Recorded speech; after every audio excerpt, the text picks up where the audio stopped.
Praise the Lord. This time with God എന്ന ഈ പ്രോഗ്രാമിലേക്ക് നിങ്ങളെ ഓരോരുത്തരെയും ഞാൻ സ്വാഗതം ചെയ്യുകയാണ്. വളരെ അനുഗ്രഹിക്കപ്പെട്ടൊരു ദിവസം ദൈവം നമ്മുടെ ജീവിതത്തിൽ നൽകിയ നല്ല കൃപയ്ക്കായി ഞാൻ ദൈവത്തിനെ സ്തുതിക്കുന്നു, സ്തോത്രം ചെയ്യുന്നു. കുറച്ച് സമയം ദൈവമായ ഒരു ബന്ധത്തിലായിരിക്കുവാൻ ദൈവം നമ്മുടെ ജീവിതത്തിൽ നൽകിയ നല്ല സാവകാശത്തെ ഓർത്ത് ഞാൻ ദൈവത്തെ സ്തുതിക്കുന്നു. ഇന്നത്തെ ഈ സന്ദേശം നിങ്ങളുടെ ജീവിതത്തിൽ അനുഗ്രഹത്തിന് കാരണമായി തീരും. ഇന്ന് നിങ്ങളുടെ പുതിയ വഴികളെ തുറക്കുന്ന ഒരു ദിവസമാണ്. നിങ്ങളുടെ രോഗബന്ധനങ്ങളൊക്കെയും അഴിഞ്ഞു മാറുന്ന ദിവസമാണ്. ആത്മീയമായിട്ട് വളരെയധികം അനുഗ്രഹങ്ങൾ നിങ്ങൾ പ്രാപിക്കുന്ന ഒരു ദിവസമായി ഇന്നത്തെ ദിവസം മാറുവാൻ തക്കവണ്ണം ദൈവം നമ്മുടെ ജീവിതത്തിൽ ഇടയാക്കി തീർക്കട്ടെ. ദൈവം നല്ലവനാണ്, യേശുക്രിസ്തു വല്ലഭനാണ്, ദൈവം നമ്മോടൊപ്പം ഇരിക്കുന്ന ഒരു ദൈവമാണ്, ദൈവം നമ്മെ സ്നേഹിക്കുന്നവനാണ്, ദൈവം നമ്മെ കരുതുന്നവനാണ്. നമ്മുടെ സങ്കടങ്ങളെ കണ്ട് നമുക്ക് വേണ്ടി ചില കാര്യങ്ങളൊക്കെ നമുക്ക് വേണ്ടി ചെയ്തു തരുന്ന ഒരു നല്ല ദൈവമാണ് നമ്മുടെ ദൈവം. അതുകൊണ്ട് നമ്മുടെ ജീവിതത്തിലെ ഓരോ ദിവസവും ദൈവം അനുഗ്രഹമാക്കി മാറ്റട്ടെ. ഓരോ ദിവസവും ദൈവം നമുക്ക് നന്മയ്ക്കായി തീർക്കട്ടെ. അവങ്കിലേക്ക് നോക്കിയവർ പ്രകാശിതരായി അവരുടെ മുഖം ലജ്ജിച്ചു പോയതുമില്ല എന്ന് തിരുവചനം നമ്മെ പഠിപ്പിക്കും പോലെ ആരൊക്കെ ദൈവത്തിങ്കിലേക്കൊന്ന് നോക്കുവാൻ തയ്യാറാകുന്നുവോ അവരൊക്കെയും ലജ്ജിച്ചു പോകാതെ വേണം കാത്തു പരിപാലിക്കുന്ന ഒരു ദൈവമാണ് നമ്മുടെ ദൈവം. എത്ര പേർക്കിന്ന് ഈ സമയം വിശ്വാസമുണ്ട്? നിങ്ങൾ യഥാർത്ഥമായി യേശുക്രിസ്തുവിനെ സ്വീകരിക്കുന്നുവെങ്കിൽ, അവനിലേക്ക് നിങ്ങളുടെ ആശ്രയം വച്ചിരിക്കുന്നുവെങ്കിൽ ഇന്നത്തെ ഈ സന്ദേശം നിങ്ങളുടെ ജീവിതത്തിൽ അനുഗ്രഹത്തിന് കാരണമായി തീരും. ഈ സന്ദേശത്തിലൂടെ നിങ്ങളുടെ ജീവിതത്തിലെ പ്രശ്നങ്ങൾക്ക് ഒരു പരിഹാരം കണ്ടെത്തുവാൻ തക്കവണ്ണം, നിങ്ങൾക്കൊരു നല്ല പുതുവഴികളെ തുറക്കുവാൻ തക്കവണ്ണം ദൈവം ഇന്ന് ഇടയാക്കി തീരും. നമുക്ക് ഇന്നത്തെ തിരുവചന സന്ദേശത്തിലേക്ക് പോകാമല്ലോ. യോഹന്നാൻ എഴുതിയ സുവിശേഷം 11-ാം അധ്യായം അതിൻ്റെ 43-44 വാക്യങ്ങൾ വായിക്കുമ്പോൾ, ലാസറെ പുറത്തു വരിക എന്ന് ഉറക്കെ വിളിച്ചു. മരിച്ചവൻ പുറത്തു വന്നു. അവൻ്റെ കാലും കൈയും ശീല കൊണ്ട് കെട്ടിയും മുഖം റൂമാൽ കൊണ്ട് മൂടിയുമിരുന്നു. അവൻ്റെ കെട്ടഴിപ്പിൻ, അവൻ പോകട്ടെ എന്ന് യേശു അവരോട് പറഞ്ഞു. അതേ പ്രിയമുള്ളവരെ, വളരെ അനുഗ്രഹിക്കപ്പെട്ട വളരെയധികം സുപരിചിതമായ ഒരു ഭാഗമാണ് നമ്മൾ ഈ വായിച്ചു കേട്ടത്. നമുക്കറിയാമല്ലോ, ഇതിൻ്റെ പശ്ചാത്തലമൊക്കെയും ഏതൊരു കുഞ്ഞുകുട്ടിക്ക് പോലും അറിയാവുന്ന സംഭവമാണ്. കർത്താവായ യേശുക്രിസ്തു തൻ്റെ പരസ്യ ശുശ്രൂഷ കാലയളവിൽ തനിക്ക് ഏറ്റവും സ്നേഹമുണ്ടായിരുന്ന ഒരു കുടുംബത്തിൽ നടന്ന ഒരു സംഭവത്തെ നമുക്കിവിടെ കാണുവാൻ തക്കവണ്ണിടയായിത്തീരുന്നു. താൻ അധികം ഇഷ്ടപ്പെട്ടിരുന്ന ലാസർ ഉണ്ടായിരുന്നു, അതുപോലെ തന്നെ മാർത്തയുണ്ടായിരുന്നു, അവളുടെ സഹോദരിയായ മറിയ ഉണ്ടായിരുന്നു. അങ്ങനെ ഒരു അനുഗ്രഹിക്കപ്പെട്ട കുടുംബം. പലപ്പോഴും യേശുക്രിസ്തു ആ കുടുംബത്തിൽ വന്നിരുന്ന് അവരോട് സംസാരിക്കുന്നതായിട്ടും അവരോട് ദൈവവചനങ്ങളെ സംസാരിക്കുന്നതൊക്കെ നമുക്ക് കാണുവാൻ സാധിക്കുന്നുണ്ട്. എന്നാൽ ഇവിടെ കാണുവാൻ സാധിക്കുന്നു, യേശുക്രിസ്തുവിന് ഏറ്റവും ഇഷ്ടപ്പെട്ട ഒരു മനുഷ്യനായിരുന്നു ലാസറസ്. എന്നാൽ അവൻ്റെ ജീവിതത്തിൽ അവനൊരു അസുഖം വന്ന് അല്ലെങ്കിൽ രോഗം പിടിപെട്ട് അവൻ മരണത്തിലേക്ക് പോകുവാൻ തക്കവണ്ണം ഇടയായിത്തീർന്നു. ഇവിടെ കർത്താവായ യേശുക്രിസ്തുവിനെ അത്രത്തോളം സ്നേഹിച്ചിരുന്ന, അത്രത്തോളം ഇഷ്ടപ്പെട്ടിരുന്ന ഒരു കുടുംബത്തിലാണ് ഇത് സംഭവിച്ചത്. നിങ്ങൾ മറന്നു പോകരുത്. യേശുക്രിസ്തുവിനെ സ്വീകരിച്ച ഒരു മനുഷ്യൻ്റെ ജീവിതത്തിൽ കഷ്ടതകളുണ്ട്, പ്രയാസമുണ്ട്, ദുഃഖമുണ്ട്, വളരെയധികം പ്രതിസന്ധികൾ അവൻ്റെ ജീവിതത്തിലൊക്കെ ഉണ്ടായെന്നിരിക്കാം. ലോകപരമായിട്ട് അനേകം കഷ്ടതകൾ അവൻ്റെ ജീവിതത്തിൽ വരും, അല്ലേ? നമ്മുടെ യേശുക്രിസ്തുവിനെ നമ്മൾ സ്വീകരിക്കുമ്പോൾ തന്നെ നമുക്ക് ഒരു ഒരു അമാനുഷികമായ ശക്തിയൊന്നും അല്ലെങ്കിൽ ഒരു ജീവിതത്തിലേക്കൊന്നും അല്ല ദൈവം നമ്മളെ വിളിക്കുന്നത്. അല്ലെങ്കിൽ കർത്താവായ യേശുക്രിസ്തുവിനെ നമ്മൾ സ്വീകരിക്കുമ്പോൾ തന്നെ ഒരു സാധാരണ മനുഷ്യൻ്റെ ആ ഒരു ചുറ്റുപാടിൽ അല്ലെങ്കിൽ ഒരു സാമൂഹിക ജീവി എന്നുള്ള നിലയ്ക്ക് ഒരു മനുഷ്യൻ്റെ ചുറ്റുപാടിൽ നിന്ന് മറ്റൊരു തലത്തിലേക്ക് പോകുന്നൊരവസ്ഥയെന്നല്ല ഒരു സാധാരണ മനുഷ്യൻ യേശുവിങ്കിലേക്ക് അടുത്ത് വരുമ്പോൾ അവൻ്റെ ജീവിതം ഇപ്പോൾ എങ്ങനെ ആയിരിക്കുന്നുവോ അതേ സിറ്റുവേഷനിൽ തന്നെ ആയിരിക്കും. അവൻ്റെ ജീവിതത്തിൽ ചിലപ്പോൾ കടമുണ്ടായെന്നിരിക്കാം. അവൻ്റെ ജീവിതത്തിൽ ചിലപ്പോൾ സാമ്പത്തികമായ ബുദ്ധിമുട്ടുകൾ അവൻ്റെ കുടുംബത്തിലുണ്ടായിരുന്നിരിക്കാം. അവൻ്റെ വീട് ജപ്തിയുടെ വക്കിൽ എത്തുന്ന അവസ്ഥയിലേക്ക് വന്നെന്നിരിക്കാം. കയ്യിലുണ്ടായിരുന്ന സകലത് നഷ്ടമാകുന്ന അവസ്ഥയിലേക്ക് പോയെന്നിരിക്കാം. അതുമാത്രമല്ല, ചിലപ്പോൾ വിവാഹം നടക്കാത്ത സിറ്റുവേഷൻ എത്തിയെന്നിരിക്കാം. വിവാഹം നടന്നിട്ട് വിവാഹത്തിലെ നല്ല സ്വരച്ചേർച്ചയില്ലാത്ത രീതിയിൽ അവർ ചില പ്രശ്നങ്ങളിലൂടെ ആ കുടുംബ ബന്ധം ആടി ഉലഞ്ഞു പൊയ്ക്കൊണ്ടിരിക്കുന്ന അവസ്ഥയിലായിരിക്കാം. അങ്ങനെ ഏതൊക്കെ തരത്തിലൊരു സാമൂഹിക ജീവിക്ക് ഒരു മനുഷ്യന് ഈ പ്രശ്നങ്ങളുണ്ടോ ആ സകല പ്രശ്നങ്ങളും ഒരു സാധാരണ യേശുക്രിസ്തുവിനെ സ്വീകരിച്ച മനുഷ്യൻ്റെ ജീവിതത്തിലും ഉണ്ടായിരിക്കും. പക്ഷേ എന്തൊക്കെ പ്രശ്നങ്ങൾ ഉണ്ടായിരുന്നാലും ഒരു യേശുക്രിസ്തുവിനെ സ്വീകരിക്കാതിരിക്കുന്ന മനുഷ്യനും യേശുക്രിസ്തുവിനെ സ്വീകരിച്ച ഒരു മനുഷ്യനും തമ്മിലുള്ള വ്യത്യാസം എന്തെന്ന് പറഞ്ഞു കഴിഞ്ഞാൽ, സ്വീകരിക്കാത്ത മനുഷ്യൻ്റെ ജീവിതത്തിൽ ഇതൊക്കെയും കടന്നു വരുമ്പോൾ അവൻ ഇതൊക്കെയും മുഖാന്തരം അവൻ താളടിയായി പോകും, അവൻ നശിച്ചു തക്കവണ്ണം ഇടയായി തീരും. അവൻ്റെ കടം മുഖാന്തരം അവൻ ചിലപ്പോൾ ആത്മഹത്യ ചെയ്തെന്നിരിക്കാം. അവൻ്റെ പ്രയാസങ്ങൾ മുഖാന്തരം അവൻ ചിലപ്പോൾ ആത്മഹത്യ ചെയ്തെന്നിരിക്കാം. അവൻ്റെ കുടുംബജീവിതത്തിലെ വിള്ളലുകൾ മുഖാന്തരം അവൻ ഡിവോഴ്സിലേക്ക് ചിലപ്പോൾ പോയെന്നിരിക്കാം. അവൻ്റെ വീട് ജപ്തി ചെയ്ത് അവൻ പെരുവഴിയിലായിരുന്നിരിക്കാം. എന്നാൽ യേശു ക്രിസ്തുവിനെ സ്വീകരിച്ചിരിക്കുന്ന ഒരു മനുഷ്യൻ്റെ ജീവിതത്തിൽ അവന് കടമുണ്ട്, പ്രയാസമുണ്ട്, എന്തൊക്കെ ഉണ്ടെങ്കിലും ആ ഭാരത്തിൽ നിന്ന് അല്ലെങ്കിൽ ആ കടത്തിൽ നിന്ന് ദൈവം അവനെ വിടുവിക്കുവാൻ തക്കവണ്ണം ഇടയായിത്തീരും. കടത്തിൻ്റെ അന്നത്തെ ദിവസം രാവിലെ കുറേ പൈസ കൊണ്ട് വീടിൻ്റെ ഫ്രണ്ടിൽ കൊണ്ട് വയ്ക്കുമെന്നല്ല അതിൻ്റെ ഉദ്ദേശം. അവന് ആ കടം വീട്ടുവാനുള്ള സകല സ്രോതസ്സുകളും അല്ലെങ്കിൽ സോഴ്സുകളും ദൈവം എന്ത് ചെയ്യുന്നറിയാമോ അവൻ്റെ ജീവിതത്തിൽ നൽകുവാൻ തക്കവണ്ണം ഇടയായിത്തീരും. ചിലപ്പോൾ അത് തൊഴിലിലൂടെ ആയിരിക്കാം, അല്ലെങ്കിൽ മറ്റേതെങ്കിലും തരത്തിൽ അവന് ലഭിക്കുന്ന തരത്തിലേക്ക് ദൈവം അവന് കൊടുക്കുന്നതായിരിക്കാം. രോഗമായി ബന്ധപ്പെട്ട് ദൈവത്തെ അറിയാത്തൊരു മനുഷ്യൻ രോഗത്തിൽ വലഞ്ഞ് അവൻ വളരെയധികം കഷ്ടതയിലും നിരാശയിലും ബുദ്ധിമുട്ടിലും കടന്ന് അവൻ വേദനകളൊക്കെ സഹിച്ചിങ്ങനെ പോകുന്നൊരവസ്ഥയിലായിരിക്കാം. എന്നാൽ യേശു ക്രിസ്തുവിനെ സ്വീകരിച്ചൊരു മനുഷ്യൻ്റെ ജീവിതത്തിൽ ഇതൊക്കെ ഉണ്ടെങ്കിലും അതിലൊന്നിലും അവൻ നശിച്ചു പോകാതെ വണ്ണം അവന് അടുത്തൊരു തലത്തിലേക്ക് അവൻ്റെ ജീവിതം മുന്നോട്ട് കൊണ്ടുപോകുവാൻ, അവൻ്റെ അസുഖത്തെ മറന്ന് അവന് ജീവിക്കുവാൻ, അസുഖത്തിൽ നിന്ന് പൂർണ്ണമായൊരു സൗഖ്യം നൽകുവാൻ. പലരും ഇതേ സെയിം അസുഖം കൊണ്ട് മരണപ്പെട്ട് പോയെന്നിരിക്കാം, അല്ലെങ്കിൽ അവരിപ്പോഴും വളരെയധികം വേദന അനുഭവിക്കുന്ന അവസ്ഥയിലായിരിക്കാം. പക്ഷേ അതിൽ നിന്നെല്ലാം ദൈവം എന്ത് ചെയ്യുന്നറിയാമോ, ദൈവത്തെ സ്വീകരിച്ചിരിക്കുന്ന യേശു ക്രിസ്തുവിനെ കൈക്കൊണ്ടിരിക്കുന്ന ഒരു മനുഷ്യൻ്റെ ജീവിതത്തിൽ എന്തറിയാമോ ഈ രോഗങ്ങളെല്ലാം അവൻ എന്ത് ചെയ്യുന്നറിയാമോ സൗഖ്യമാക്കുകയും അതിനൊരു പോംവഴി നൽകുവാൻ തക്കവണ്ണം ഇടയായിത്തീരും. ചുരുക്കത്തിൽ പറഞ്ഞു കഴിഞ്ഞാൽ ഈ രോഗവും കടബാധ്യതയും പ്രശ്നങ്ങളും ജീവിത പ്രശ്നങ്ങളും നിസ്സാരവൽക്കരിച്ചുകൊണ്ട് ദൈവമാക്കി തീർക്കുമെന്ന് തക്കവണ്ണം ഇടയായിത്തീരും. നമ്മൾ ചിന്തിക്കും, എൻ്റെ മുന്നിൽ നിൽക്കുന്നത് വലിയൊരു സംഭവമാണ് എന്ന് നമ്മൾ ചിന്തിച്ചെന്നിരിക്കുക. പക്ഷേ അതൊക്കെയും ദൈവം എന്തെന്നറിയാമോ തകർത്ത് ചെറിയൊരു കാര്യമാക്കി മാറ്റുവാൻ തക്കവണ്ണം ഇടയായിത്തീരും. ചിലപ്പോൾ നമ്മൾ ചിന്തിക്കും, എൻ്റെ കുടുംബജീവിതം ഇതോടും കൂടെ നശിച്ചു പോകുമല്ലോ എന്ന് നമ്മൾ ചിന്തിച്ചെന്നിരിക്കുക. ഇതേ പ്രശ്നമുണ്ടായിരുന്ന എൻ്റെ സുഹൃത്ത് കഴിഞ്ഞ ദിവസം അവൻ ഡിവോഴ്സ് വാങ്ങിച്ചതേ ഉള്ളൂ. പക്ഷേ എൻ്റെ ജീവിതത്തിൽ അതിനേക്കാളും പ്രശ്നമുണ്ടല്ലോ. പക്ഷെ ദൈവം അതിനെ കൺവെർട്ട് ചെയ്തെന്നറിയാമോ വളരെ നിസ്സാരമാക്കി ആ പ്രശ്നത്തെ ഒന്ന് പരിഹരിക്കുകയും നമ്മുടെ കുടുംബജീവിതത്തെ ദൈവം നേരെയാക്കുകയും ചെയ്യും.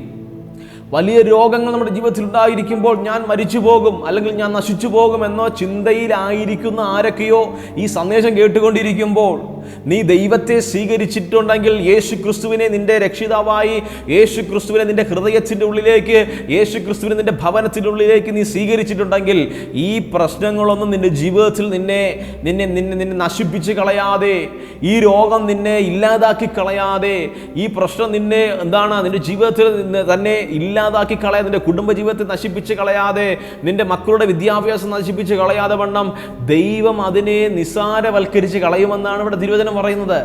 അതേ പ്രിയമുള്ളവരെ, നിസ്സാരവൽക്കരിച്ച് കളയുവാൻ തക്കവണ്ണം ദൈവം ഇടയാക്കി തീർക്കും. ഇവിടെ കാണുവാൻ സാധിക്കുന്നുവല്ലോ, യേശു ക്രിസ്തുവിനെ അത്രത്തോളം സ്നേഹിച്ച ഈ കുടുംബത്തിൽ ഇങ്ങനെ ഒരു പ്രശ്നമുണ്ടായപ്പോൾ യേശു ക്രിസ്തുവിൻ്റെ അരികിലേക്ക് മാർത്തയും മറിയയും ആളയക്കുന്നുണ്ട്. യേശുവേ, നിന്റെ സ്നേഹിതനായ ലാസർ ഇങ്ങനെ സുഖമില്ലാതെ കിടക്കുകയാണ്, അവൻ ദീനമായിട്ട് കിടക്കുന്നു, നീ ഒന്ന് വന്ന് സൗഖ്യമാക്കണം. കാരണം എന്താണെന്നറിയണ്ടേ, ലോകത്തിലുള്ള മറ്റു മനുഷ്യരെ അല്ലെങ്കിൽ ആ ഇടത്തിലുണ്ടായിരുന്ന സകല മനുഷ്യർക്കും ദൈവം കാഴ്ച നൽകുന്നുണ്ട്.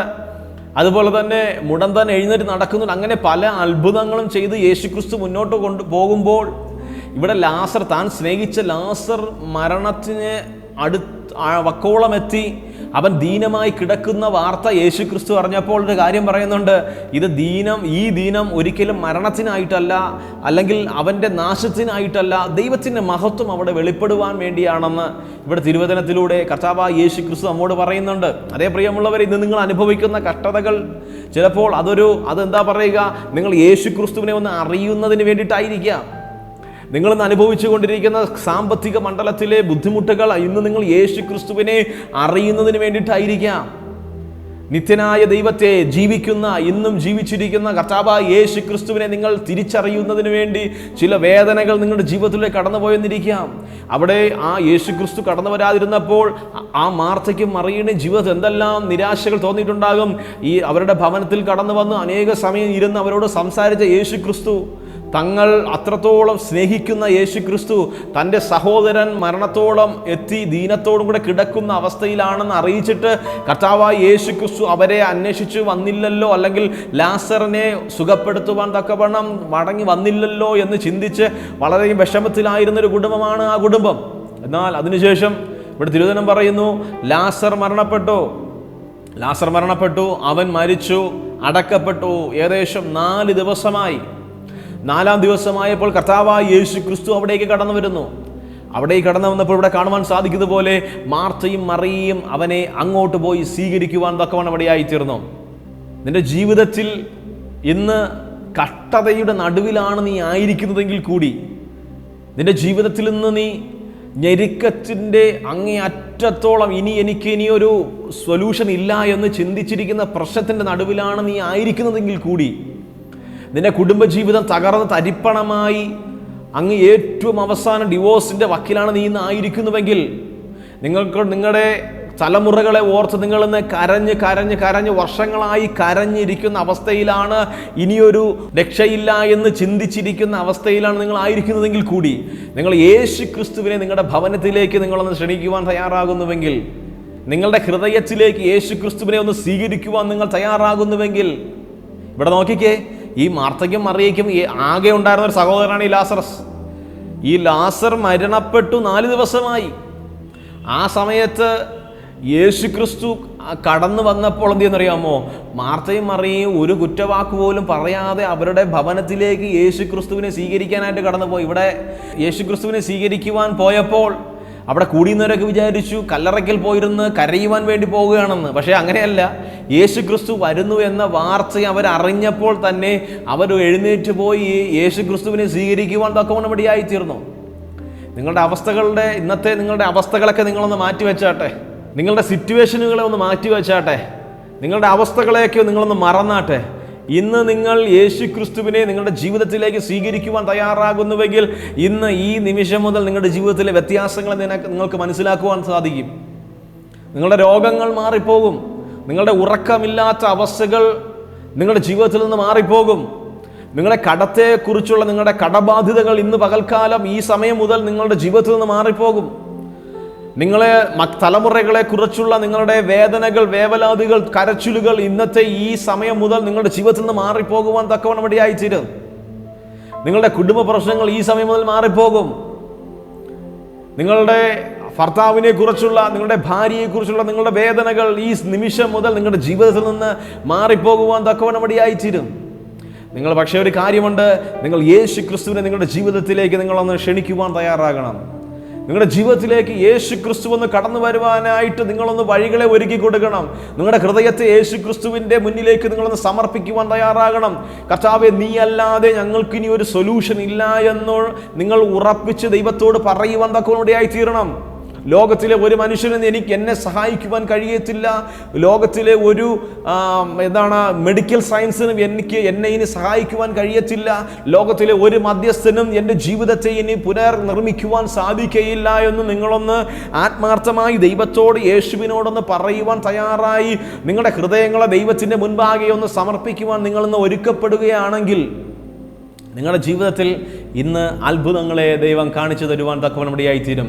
ഇന്നും നിങ്ങളുടെ ജീവിതത്തെ മാറ്റിമറിക്കുവാൻ തക്കവണ്ണം ദൈവത്തിന് സാധിക്കും. എത്ര പേർ ഇന്ന് ഈ സമയം നിങ്ങൾ വിശ്വസിക്കുന്നു? നിങ്ങളുടെ ജീവിതത്തിൽ നിങ്ങൾ യേശുവിനെ ഒന്ന് സ്വീകരിക്കുന്നുവെങ്കിൽ നിങ്ങളുടെ ജീവിതത്തിൽ അത്ഭുതങ്ങളെ നടക്കുവാൻ തക്കവണ്ണം ഇടയായിത്തീരും. ഇവിടെ തിരുവചനത്തിൽ നമ്മൾ പഠിക്കുന്നത് പോലെ ഇവിടെ കാണുവാൻ സാധിക്കുന്നു, യേശു ക്രിസ്തു അവിടേക്ക് കടന്നു വന്നപ്പോൾ ഈ രണ്ടുപേരും അവരെ സ്വീകരിച്ചു.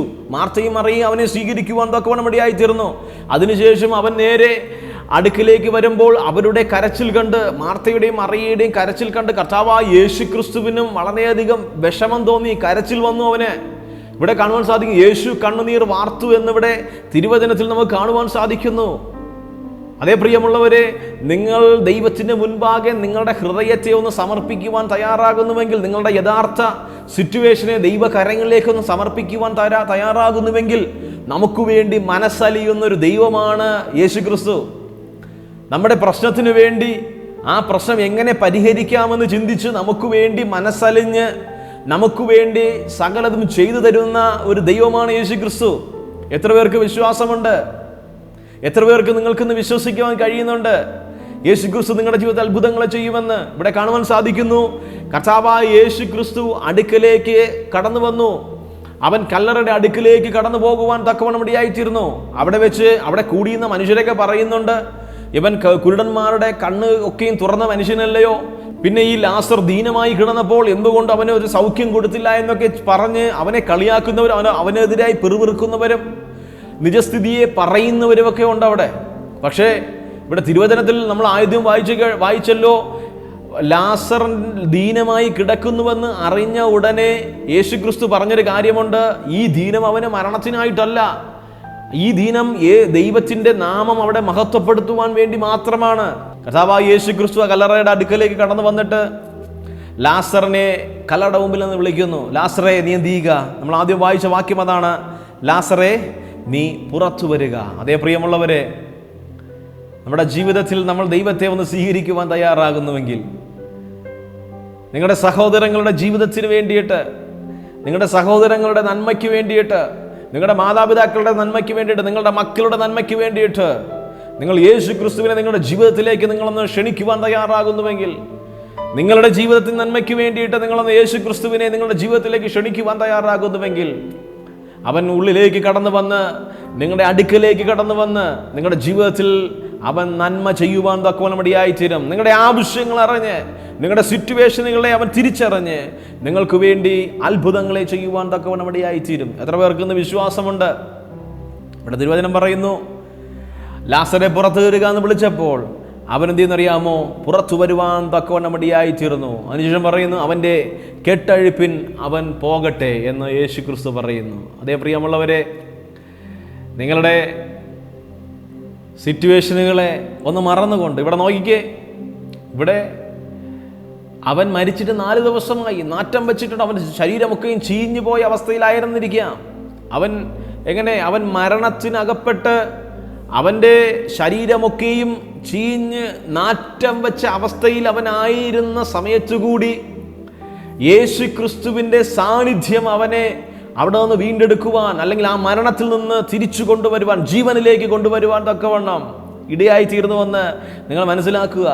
നിങ്ങളുടെ ഇന്നത്തെ വിഷയം മുഴുവനുമായിട്ട് ചീഞ്ഞ് നാറിപ്പോയ അവസ്ഥയിൽ, ലോകത്തിലുള്ള സകല മനുഷ്യരും നിങ്ങളെ നോക്കി കളിയാക്കുന്ന അവസ്ഥയിൽ, ലോകത്തിലെ മറ്റ് സകല മനുഷ്യരും നിങ്ങളെ കണ്ട് നിങ്ങളെ അപമാനിക്കുന്ന അവസ്ഥയിലാണ് നിങ്ങളിപ്പോൾ ആയിരിക്കുന്നുവെങ്കിൽ, നിങ്ങളുടെ രോഗസൗഖ്യം എവിടെയെന്ന് ചിന്തിച്ച് നിങ്ങളെ അപമാനിക്കുന്ന അവസ്ഥയിൽ, നിങ്ങളുടെ സന്തോഷം എവിടെ എന്ന് നിങ്ങളെ നോക്കി പലരും പറയുന്ന അവസ്ഥയിലാണ് നിങ്ങൾ ആയിരിക്കുന്നുവെങ്കിൽ, പക്ഷേ ഒരു കാര്യം എനിക്ക് പറയുവാനുണ്ട്, നിങ്ങളുടെ ജീവിതത്തിൽ നിങ്ങൾ യേശു ക്രിസ്തുവിനെ സ്വീകരിക്കുവാൻ തയ്യാറാകുന്നുവെങ്കിൽ, നിങ്ങളുടെ കുടുംബ പ്രശ്നവുമായി ബന്ധപ്പെട്ട് നിങ്ങൾക്ക് പുറത്തുപോലും ഇറങ്ങുവാൻ സാധിക്കാതെ അവസ്ഥയിലായിരിക്കുന്നുവോ, നിങ്ങളുടെ മക്കളുടെ വിദ്യാഭ്യാസവുമായി ബന്ധപ്പെട്ട് നല്ല വിദ്യാഭ്യാസമൊക്കെയും മക്കൾക്ക് നൽകിയിട്ട് നല്ലൊരു തൊഴിൽ ലഭിക്കുവാൻ സാധിക്കാതെ അവസ്ഥയിലാണോ? നിങ്ങൾ മറ്റുള്ളവരുടെ മുൻപാകെ ഈ നിരാശ പൂണ്ട് അപമാനത്തിൻ്റെ വക്കോളം എത്തിയിരിക്കുന്ന അവസ്ഥയിലാണോ?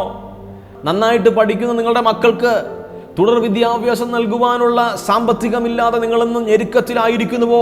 അങ്ങനെയായിരിക്കുന്ന വ്യക്തി ജീവിതങ്ങളോട് ദൈവത്തിന്റെ ആത്മാവ് പറയുന്നൊരു കാര്യമാണ്, നിങ്ങൾ നിങ്ങളുടെ ജീവിതത്തെ ദൈവത്തിന്റെ കരങ്ങളിലേക്ക് നിങ്ങളൊന്ന് ഏൽപ്പിച്ചു കൊടുക്കുവാൻ തയ്യാറാകുന്നുവെങ്കിൽ, ഏതൊരു സിറ്റുവേഷനെയും ദൈവത്തിന്റെ കരങ്ങളിലേക്ക് നിങ്ങളൊന്ന് കൊടുക്കുവാൻ തയ്യാറാകുന്നുവെങ്കിൽ, ദൈവം ആ സിറ്റുവേഷനെ മാറ്റി ഒരു അനുഗ്രഹത്തിന്റെ സിറ്റുവേഷൻ നിങ്ങളുടെ ജീവിതത്തിലേക്ക് തരുവാൻ തക്കവണ്ണം ദൈവം ഇടയായി തീരും. ഞാൻ ആദ്യമേ പറഞ്ഞല്ലോ, ദൈവത്തെ അന്വേഷിക്കുന്നവർക്ക് കടമില്ല, ദൈവത്തെ അന്വേഷിക്കുന്നവർക്ക് രോഗമില്ല, ദൈവത്തെ അന്വേഷിക്കുന്നവർക്ക് മറ്റൊന്നും പ്രശ്നമില്ല, വളരെ സുഖ ലൈഫാണ് നിങ്ങൾ ആരും ചിന്തിക്കരുത്.